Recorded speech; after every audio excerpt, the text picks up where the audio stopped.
sih kasus pinjol yang telah terjadi di Indonesia, khususnya dari kalangan para mahasiswa? Seperti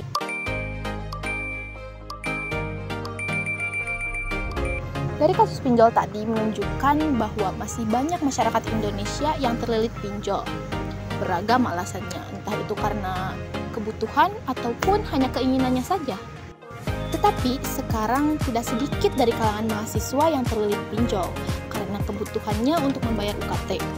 Ini terjadi karena para mahasiswa tersebut kurang akan edukasi keuangan, apalagi sekarang pinjaman online mudah diakses. Padahal, banyak dampak buruk yang terjadi jika kita memilih pinjaman online, seperti beban finansial yang menyebabkan bunga yang tinggi, stres, dan depresi, resiko kriminalitas, bahkan dapat menurunkan fokus belajar. Maka dari itu, kita semua harus tahu bagaimana sih supaya kita tidak tergiur dan terlilit pinjaman online ini, yaitu dengan memahami literasi keuangan.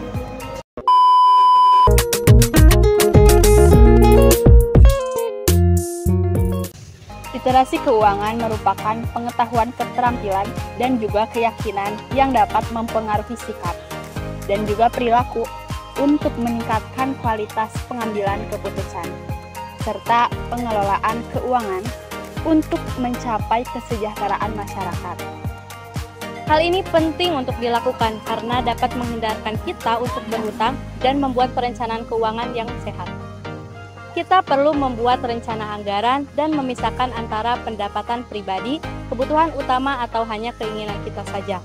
Nah, literasi keuangan ini bisa dilakukan dengan berbagai cara, seperti melakukan gaya hidup yang hemat dan juga melakukan keuangan secara teratur.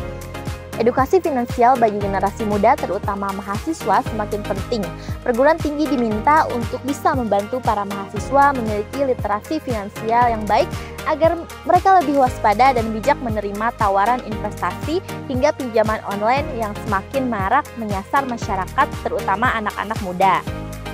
Seruan bagi perguruan tinggi untuk mendukung peningkatan literasi finansial mencuat 1 tahun lalu. Ratusan mahasiswa IPB di Universitas Bogor menjadi korban pinjaman online atau pinjol. Literasi finansial menjadi salah satu penting yang harus dipahami generasi muda, terutama mahasiswa, agar tidak percaya dan tertipu model investasi dan simpan pinjam yang tidak masuk akal. Bagaimana cara membuat perencanaan keuangan? Hal tersebut bisa kita lakukan dengan cara membuat buku catatan keuangan. Selanjutnya, kita selalu menyisihkan dana untuk keperluan darurat. Seperti apa yang ditegaskan oleh Ibu Khalida Athiatul Maula, SAK MSI, yang merupakan salah satu dosen dari Fakultas Ekonomi Universitas Singapura. Jadi, memang literasi keuangan itu sangat penting.